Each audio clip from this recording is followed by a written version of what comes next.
Coming up on 2020 on ID. We wish you the best. A picture-perfect couple. It was awesome to marry her for a time and eternity. But their time together cut short. 911. He was calling to tell them that Janet was dead and she had committed suicide.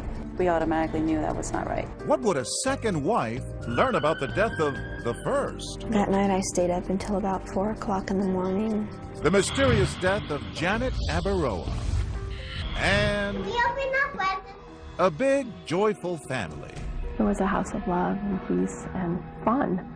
Until Dad snapped. He picked out the 2 sharpest kitchen knives he could find. Police department. I just killed my 2 daughters. What could have driven him to murder? I think he's the biggest victim here. And how can his wife forgive him? Welcome to 2020 on ID. I'm John Quinones. Couples often think they know nearly everything about their spouses. But in the stories ahead, 2 different wives would find themselves caught off guard by the men they loved. First, college sweethearts starting their lives together, full of hope. But as I first reported in 2009, after Janet Abaroa was murdered, her family wondered if she had ever really known her husband at all. Sometimes when you meet someone, you just know it's love. Janet Christensen knew that the day she met Raven Abaroa at college in Virginia. She thought he was attractive? Yeah. Cute? Absolutely. Oh, yes. Definitely her type. She always talked about if they had any kids, they were going to be fantastic soccer players because both of them were. Janet grew up in a solid Mormon family, the 7th of 10 siblings. Her sisters say she was so easy to get along with. A very sweet spirit. Loving, kind. She loved children. She had an opportunity to watch all of mine as they grew up. It's not just that she loved them, I mean, they all gravitate towards her. They loved her.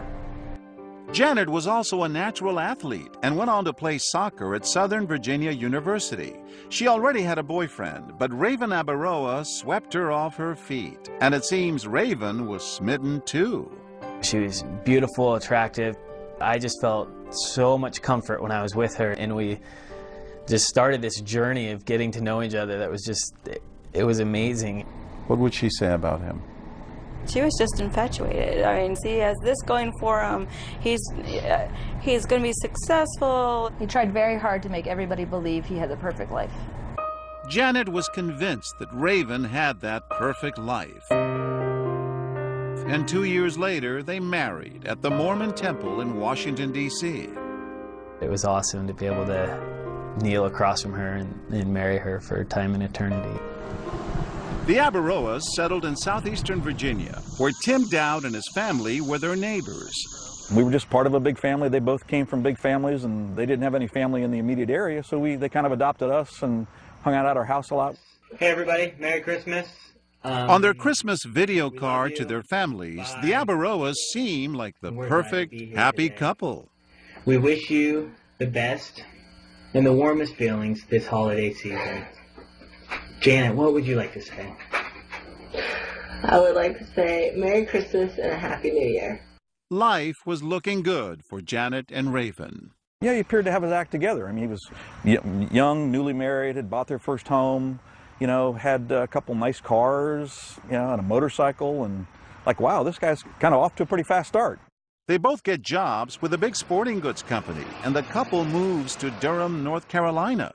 It should have been the happiest time of their lives. But then her sisters say Raven confesses to Janet that he's been sleeping with other women. He came to her one day because he wanted to be out of the marriage and explained to her that he had been cheating on her with several different people.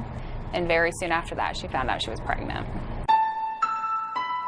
She didn't know what to do. She didn't want to raise the baby as a single mother. She thought who she was married to was someone completely different.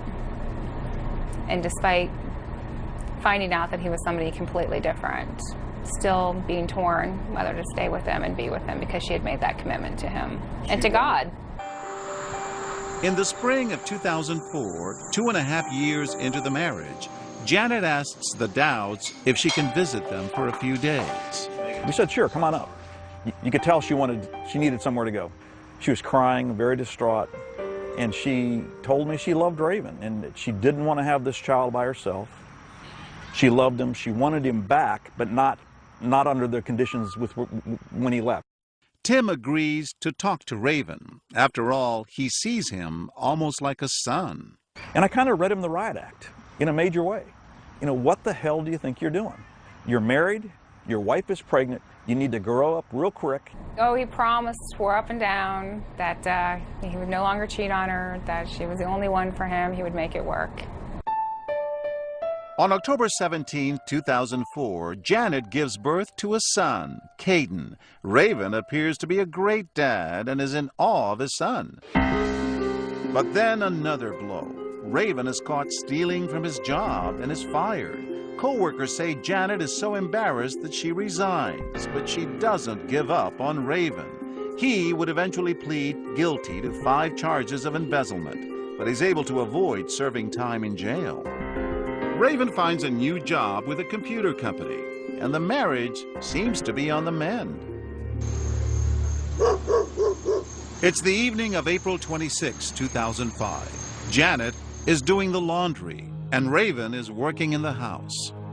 We looked at Caden sleeping, made sure everything was good with him, and put our arms around each other and you know, said, I really love you. Then Raven says he goes off to play soccer. He returns home that night at about 10:45, and that's when he says he makes a horrifying discovery. I'd always go in and give Caden a kiss and just feel his warm little body, and that's you know, that's when I found out that something wasn't wrong. From 911, where is your emergency? Ma'am, I can't understand you. My wife is dead. She's been shot or something. There's blood everywhere. Shot? Yes. Do you see any bullet holes? Like right in the chest. Stay with us.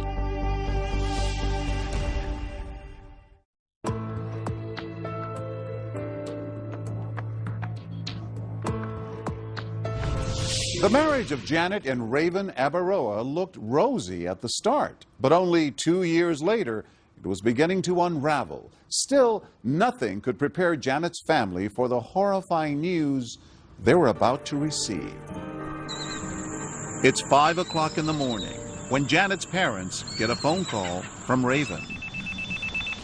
He was calling to tell them that Janet was dead and she had committed suicide. She had killed herself with a gun, which we automatically knew that was not right. She wouldn't have done that. She wouldn't have done it to Kate. No, she would have never killed herself, ever. We knew that wasn't true. In fact, police quickly realized that Janet has been murdered, and not with a gun. She'd been stabbed to death. An autopsy later showed she was pregnant. The police knew that it wasn't a suicide and that it wasn't a gun. They knew that there was a knife they were looking for. When they yellow taped that house and were searching the house, they were looking for a knife.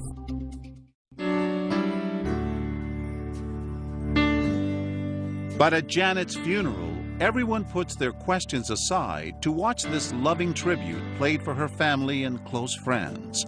Home movies of this young mother cuddling her baby boy. Raven was inconsolable.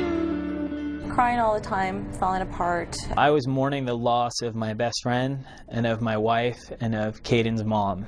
And it was, that in and of itself was so much pain that it was hard to deal with every day.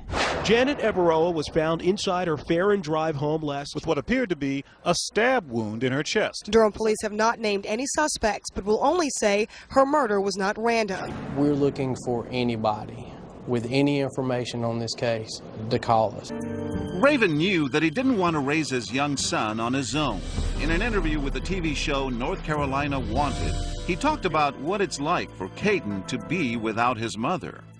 And I think it's wonderful that he knows his mom. He knows her name. I try to share the things that his mom does so that he appreciates those too. Pictures of her graduating from college. When, you know, the question comes, well, where is mommy? You know, she's in heaven looking down at you. She's playing soccer in heaven. She's watching you. Just a few weeks after his wife's murder, Raven decides to take his son and move west to Salt Lake City, where he grew up, to live close to his Mormon family. But North Carolina is not the kind of place where unsolved murders sit quietly. Raven provided cooperation at the beginning of the investigation, but there have been subsequent requests for interviews that have gone unanswered. I kept talking to Raven about, you've got to help solve this case. I mean, personally, my thought is if somebody murders my wife or a child or any close family member of mine, I'm banging on the police door saying, what have you done lately? Raven did nothing. Within a week, he left and never came back, with the exception of sneaking into town once to pick up his furniture, and he left. Raven, meanwhile, has turned to a new chapter in his life in the Salt Lake City suburb of Jordan. He starts working at this bicycle shop, but his employer says he again is fired for stealing.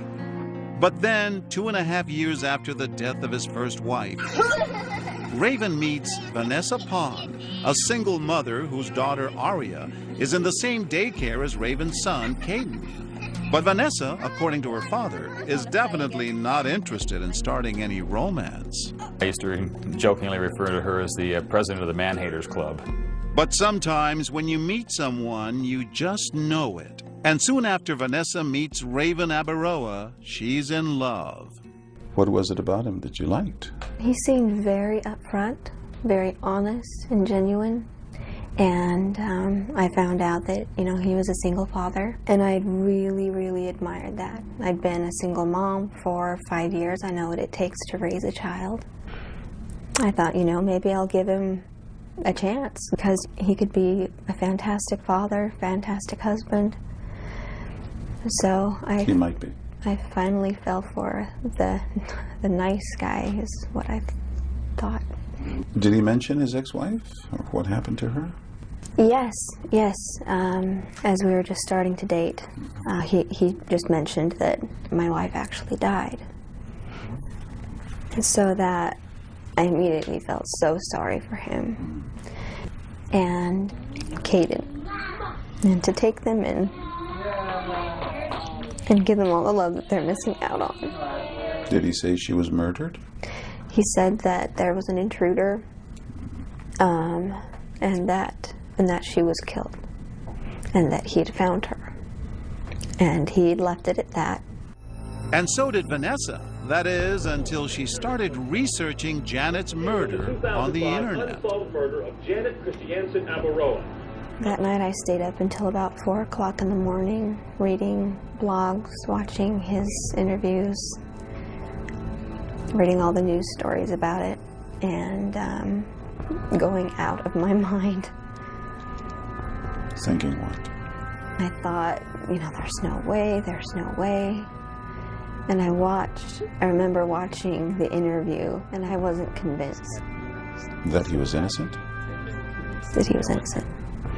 I felt that in the interview, there was a part where they asked him, you know, what he saw, what he came home to. I don't like talking about what happened to her, and it's not because I don't love her, and it's not because I don't want to find out who did it, but it's because I have so many good memories with her that, you know, I hate thinking about the bad times, you know.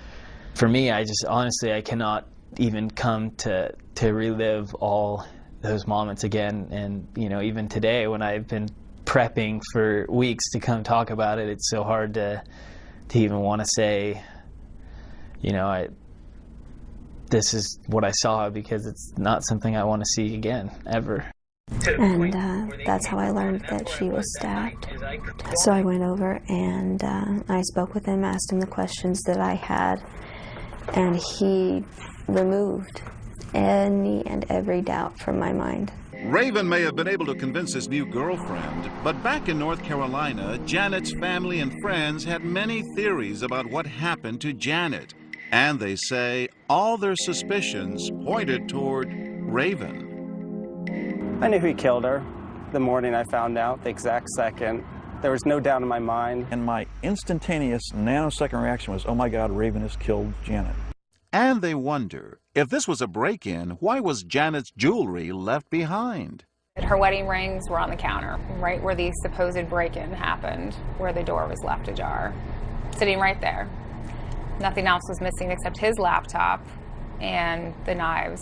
The knives. As it turns out, Raven was very proud of his knife collection. Remember that Christmas video? Well, with Janet in the background, Raven brags about the special knife he's bought for himself. That's my new knife. Got for Christmas. Thank you. Bought it myself. My dad would be very proud. I like to collect knives. Janet didn't think much of it at the time when Raven took out a life insurance policy for each of them when she became pregnant. After all, parents often buy policies when they have a child on the way. But now her family and friends find it suspicious. He had taken out a life insurance policy soon after she got, she found out she was pregnant with Caden. How much was the policy for? $500,000 on her. Is he capable of doing that, doing it for the insurance money? Absolutely. The Abaroa's old neighbor, Tim Dowd, has pondered and studied every detail of the case. Everything points back to Raven.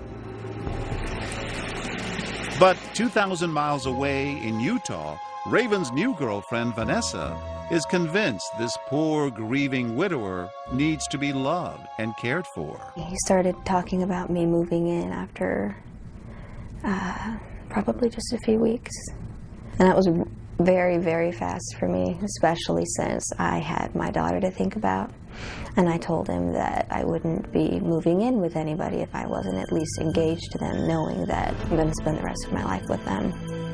Vanessa is unaware of the extent of the suspicions of Janet's family and friends.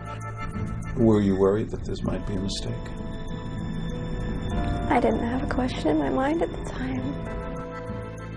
We'll be right back.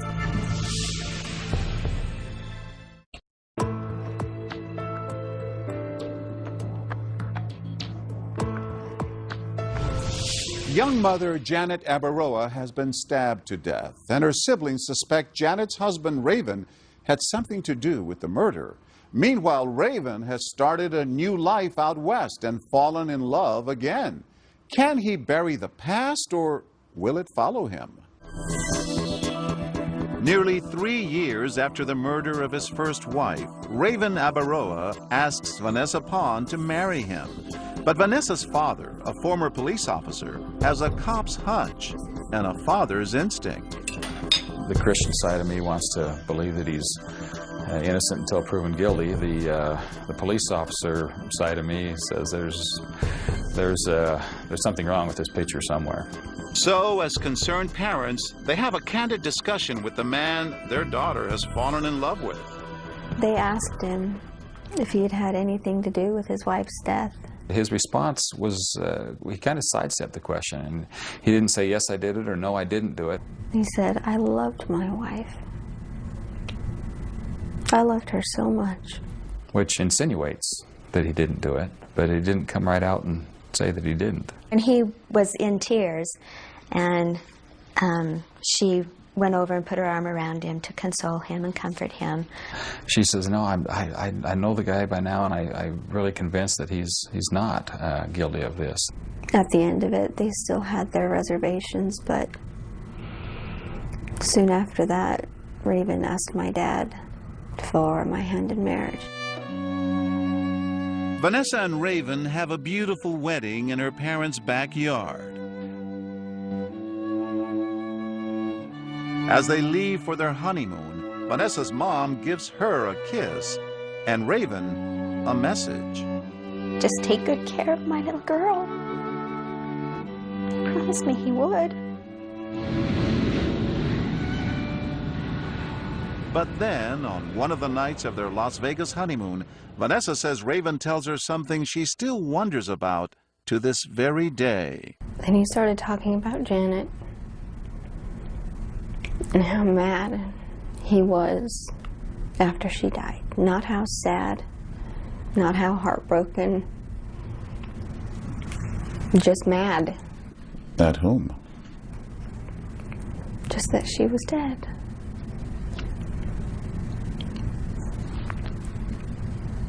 And then he cuddled up closer to me. And he said, "I promise I'll never hurt you."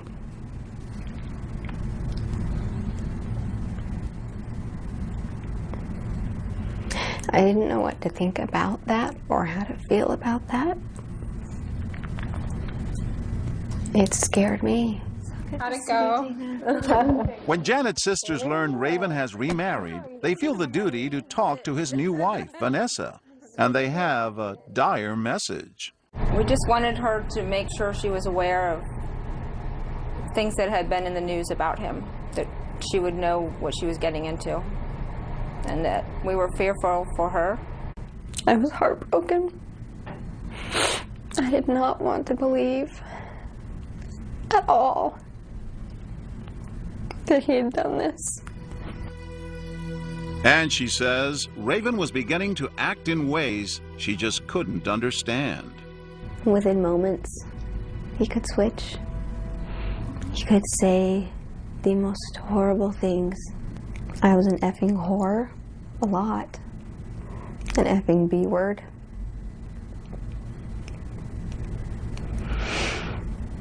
And that one thing you never call a woman.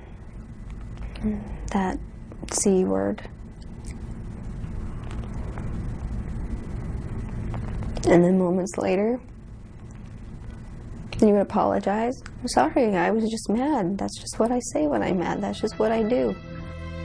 And Vanessa says the abuse became physical. He grabbed me from the door and threw me up against the wall. And then I fell. Later, he tried to convince me that I had tripped. He began to call my own family and my own friends and my co-workers, telling them that I was horribly depressed and bipolar, and that I probably needed to be institutionalized. It got really bad. Vanessa says she becomes more and more frightened for her safety and begins making plans to leave Raven.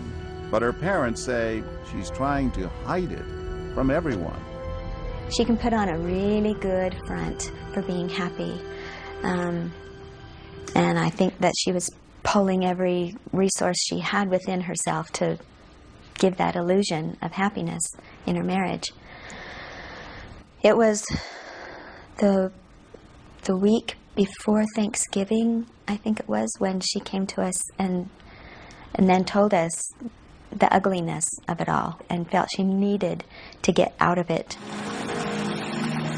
Finally, the day before Christmas, everything comes to a head as they're getting ready to go to Vanessa's parents' house for dinner. On Christmas Eve, he had me backed into the corner and was screaming at me. And began poking me in the chest, just yelling at me. I ended up with bruises on my chest from him. He started gathering his things. Are you glad you let him go Christmas Eve? It would have only become worse. Raven has denied he was ever physically abusive to Vanessa. But she remains convinced that Raven walked out that night because he wanted to tell his family and friends that it was Vanessa who was unstable and suicidal. All part of a plan, she says, to make it look like Vanessa might kill herself. I think he was in the process of setting it up with family and friends that I'm suicidal. After seeing the Jekyll and Hyde that I lived with.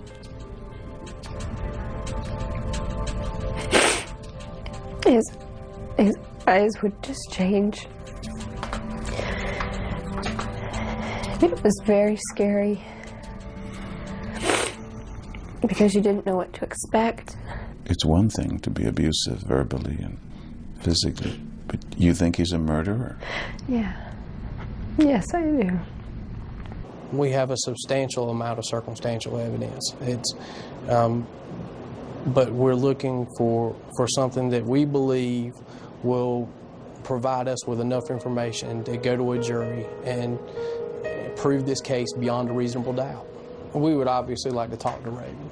We have some questions we'd like to ask. The only public comment Raven has made regarding his wife's murder was in that North Carolina Wanted TV interview. The bottom line is that I wasn't involved with the death of my wife, that I would do anything in the world to keep her here with me, and that's just, you know, that's something that I know, it's something that Janet knows, and that's something that I think that people who truly know Janet, truly know me, can understand and appreciate. But the women who say they knew Janet better than anyone, her sisters, remain convinced that Raven was somehow involved in Janet's murder. He hasn't done anything to prove otherwise. He hasn't helped the police. He hasn't sat down and with the police. He hasn't set out a reward, help me find my wife's killer. And if he didn't do it, he needs to step up to the plate and take the lie detector test and talk to the detectives and cooperate so that at least they can rule him out and move on. 5 years after Janet's death, Raven Abaroa was extradited to North Carolina and charged with her murder. While his first trial ended in a hung jury, in March 2014, he was found guilty of voluntary manslaughter after entering an Alford plea. And that means the defendant does not admit guilt, but does acknowledge that the evidence would probably have resulted in a conviction. Abaroa was sentenced to 8 to 10 years in prison. Vanessa Pond's marriage to Raven was annulled. When we return, a loving father on the edge. One day you go from I'm functioning to I'm not functioning. And his children's lives on the line. He said he picked out the 2 biggest and sharpest kitchen knives he could find, and he knew how well they would cut. Stay with us.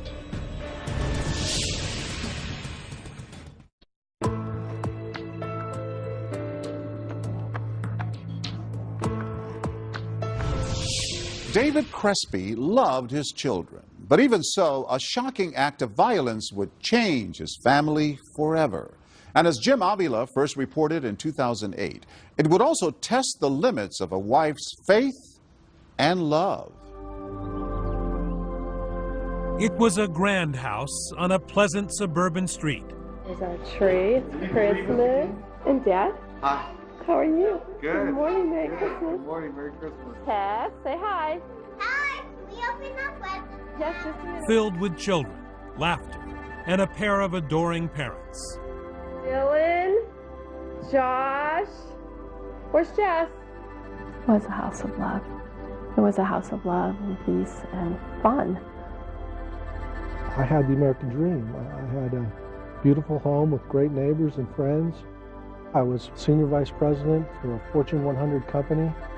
The time with my kids, that was just wonderful. Most of all, my wife was just incredible.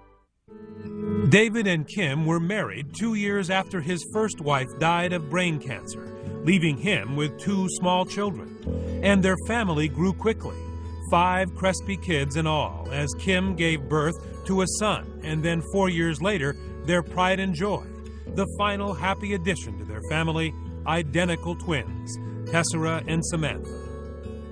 And Tess and Sam were precious to us. They were incredible. They were a gift. We just were so thrilled to have them. He adored them. I adored them. Our children adored them. They brought so much joy to all of us. The Crespi family seemed to have everything, including a disturbing secret about David that threatened to destroy it all. One day you go from I'm functioning to I'm not functioning. Then your mind lies to you and says, no, this is not going to end. This is all there is. David Crespi suffered crippling bouts of depression that began in his late 20s. Dave is a really intense person, very bright, goes from A to Z. When we were getting married, I didn't really know that he could possibly have a severe mental disorder. He was still sweet, he was still loving, but he would just be kind of in another world. I'd take him to therapy, we'd talk with the therapist about him trying to get back into the game. Getting back into the game at his high-stakes job was not always so easy. David often missed work, but Crespi, who was a vice president at a major bank, says his co-workers enabled him, excusing his dark days. If you're a senior executive officer, you don't punch a clock. So you crawl into work at 10 o'clock. People cover for you. So you were successful enough, valuable enough to the company that they looked the other way during those periods. Just get better. We know you'll get better. And good intentions. At his lowest moments, the disease made Crespi, a devout Catholic, consider committing a mortal sin.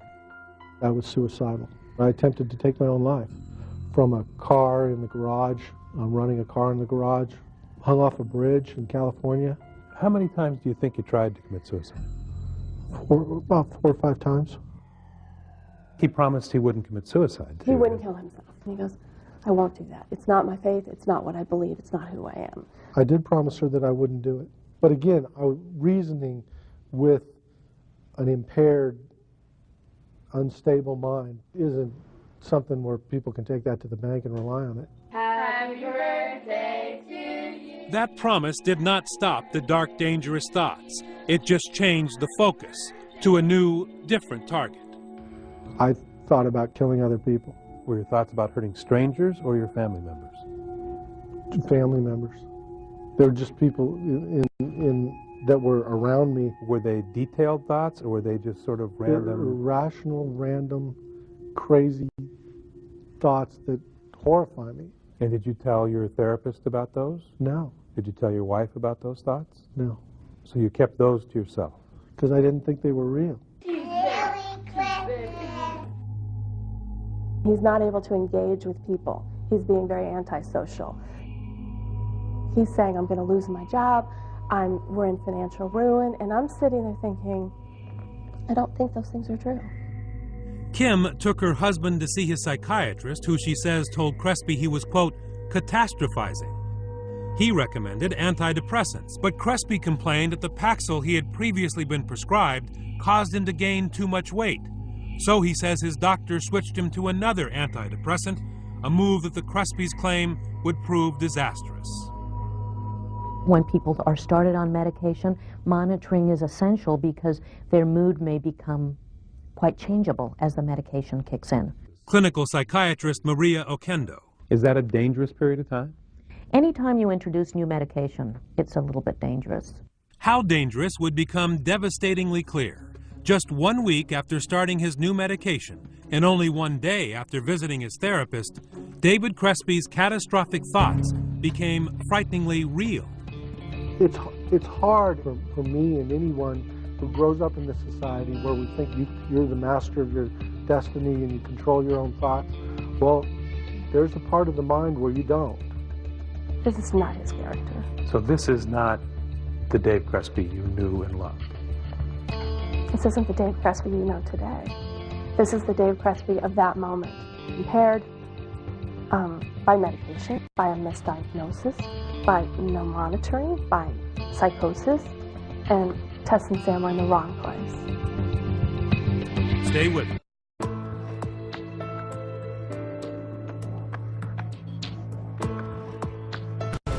Bank executive David Crespi was on the edge. He was having dark thoughts and had attempted suicide. So far, he hadn't harmed himself or others, but that was about to change. With the chilling conclusion of our story, Jim Avila.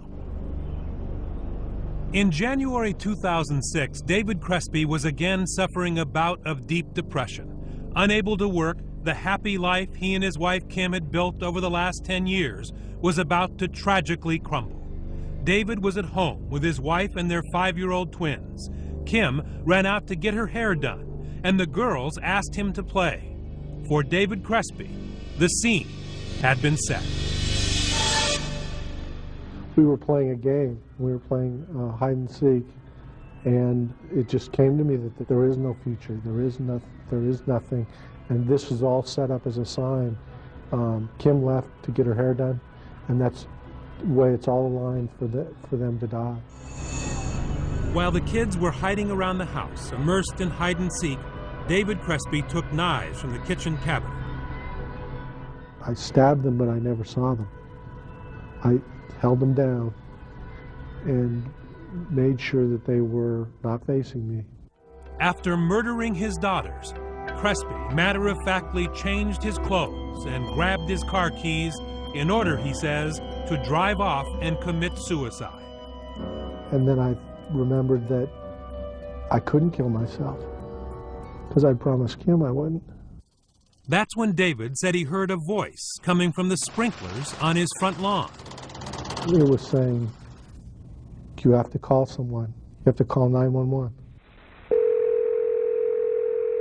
Police department? Yeah. I just killed my 2 daughters. You just what? I just killed my 2 daughters. He said he picked out the 2 biggest and sharpest kitchen knives he could find, and he knew how well they would cut. Are they breathing or anything now? They're dead. What did you do to them? I stabbed them. You stabbed them?